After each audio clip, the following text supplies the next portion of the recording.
Selamat sore. Hari ini kita akan membahas uji normalitas. Mengapa kita perlu melakukan uji normalitas? Karena kita ingin mengetahui distribusi data kita. Selain itu, normalitas merupakan asumsi dari banyak uji hipotesa parametrik. Misalkan seperti uji min populasi, uji ANOVA, uji proporsi, uji korelasi Pearson, dan merupakan asumsi untuk residual dalam model regresi linear. Ada banyak cara untuk menguji normalitas. Kita mulai dari uji informal dengan menggambarkan grafik, kemudian dengan menghitung besaran numerik, lalu kita akan tutup dengan uji formal berupa uji hipotesa.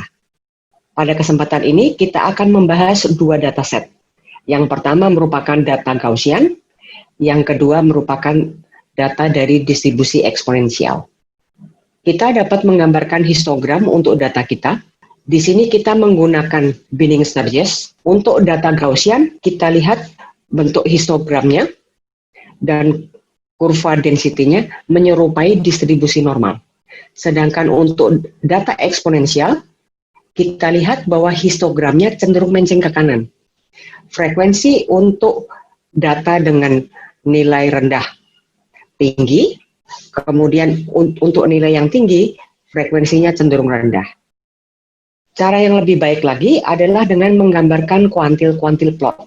Di sini kita menggambarkan kuantil teoritis pada sumbu X dan kuantil data dari sampel pada sumbu Y. Bila data kita mengikuti distribusi Gaussian, maka titik-titik ini akan cenderung jatuh pada garis diagonal atau dekat dengan garis diagonal. Untuk data Gaussian, kita lihat observasinya jatuh pada garis diagonal. Untuk data eksponensial, kita lihat menceng ke kanan.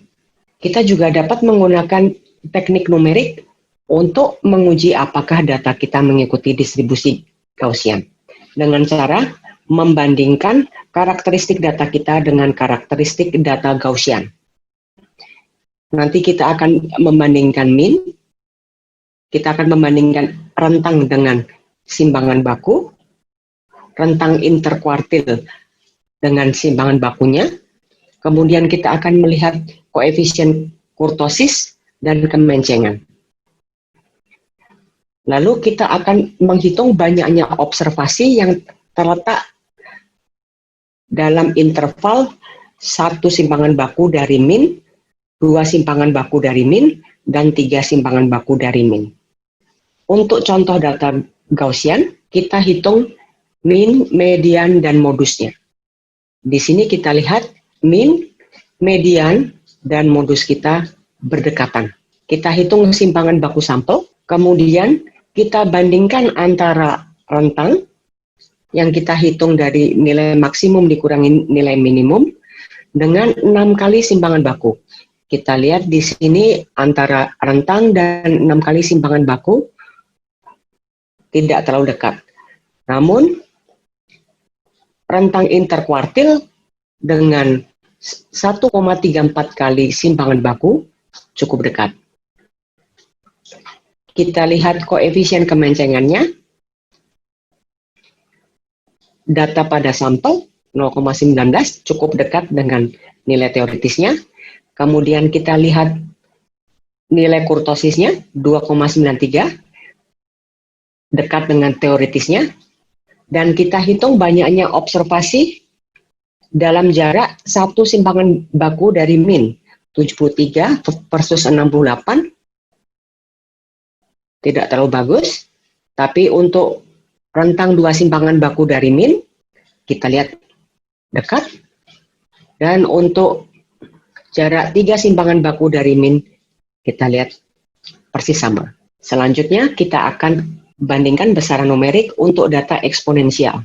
Kita hitung min dan mediannya. Di sini min dan median tidak sedekat data, tidak ada modus.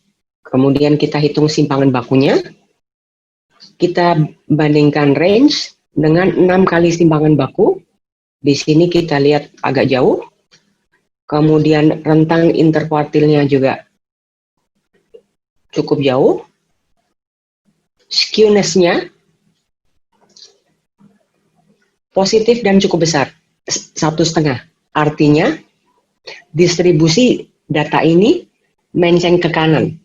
Bila kita bandingkan dengan histogramnya tadi, datanya menceng ke kanan.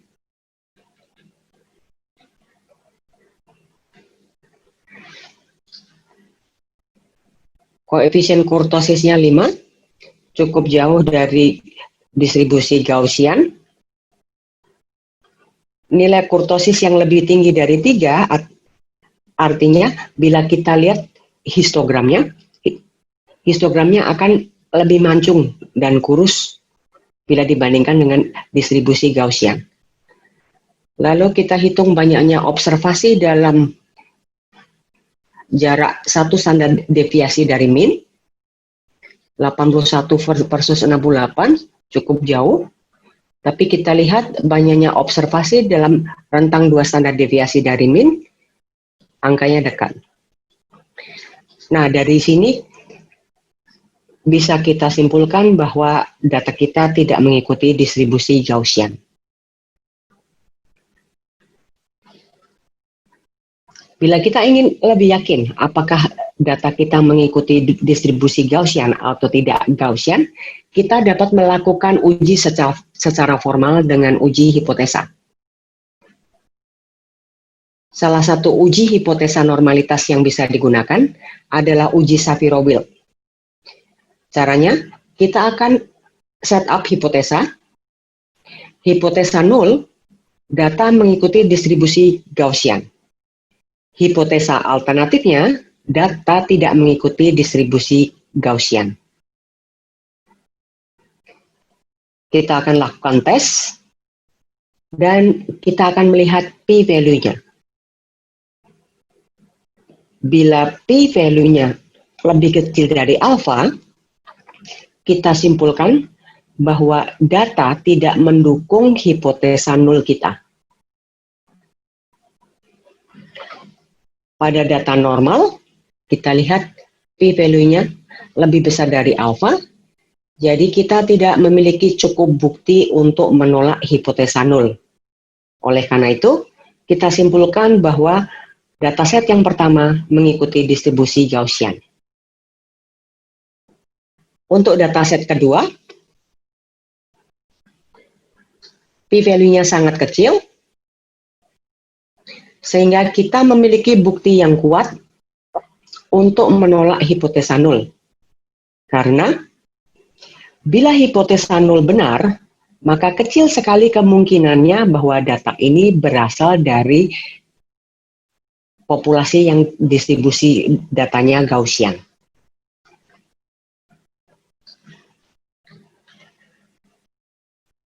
Bila ukuran data kita besar, kita dapat menggunakan uji hipotesa Anderson-Darling sebagai alternatifnya. Setup hipotesanya sama. Hipotesa 0, data berasal dari distribusi Gaussian. Hipotesa alternatif, data tidak Gaussian. Di sini kita lihat p-value untuk dataset pertama. P-value-nya cukup besar, sehingga kita tidak cukup bukti untuk menolak hipotesa 0. Dan kita simpulkan bahwa dataset pertama berasal dari distribusi Gaussian. Untuk dataset kedua, kita lihat p-value-nya sangat kecil, sehingga kita simpulkan bahwa dataset kedua bukan data Gaussian.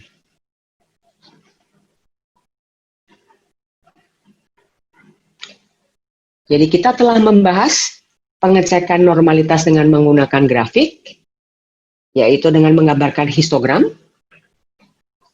Lalu kita menggambarkan QQ plot. Kita juga dapat melakukan uji normalitas dengan menghitung besaran numerik. Kita menghitung min, median, modus. Bila min, median, dan modusnya berdekatan, berarti ada dugaan bahwa data itu Gaussian. Kemudian kita menghitung simpangan baku. Kita membandingkan range dengan 6 simpangan baku, lalu rentang interkuartil dengan 1,3 kali simpangan baku. Kita juga melihat koefisien kemencengannya. Data Gaussian seharusnya simetris, jadi skewness-nya 0. Kurtosisnya seharusnya dekat dengan 3. Kemudian yang terakhir, kita melakukan uji normalitas secara formal dengan menggunakan uji Shapiro-Wilk atau uji Anderson-Darling bila sampel size kita besar. Jadi bila kita menjumpai data, langkah pertama, kita bisa mendapatkan gambaran singkat dengan menggambarkan QQ plot dan histogram. Lalu kita melakukan uji formalitas secara formal dengan menggunakan uji Shapiro-Wilk atau Anderson-Darling.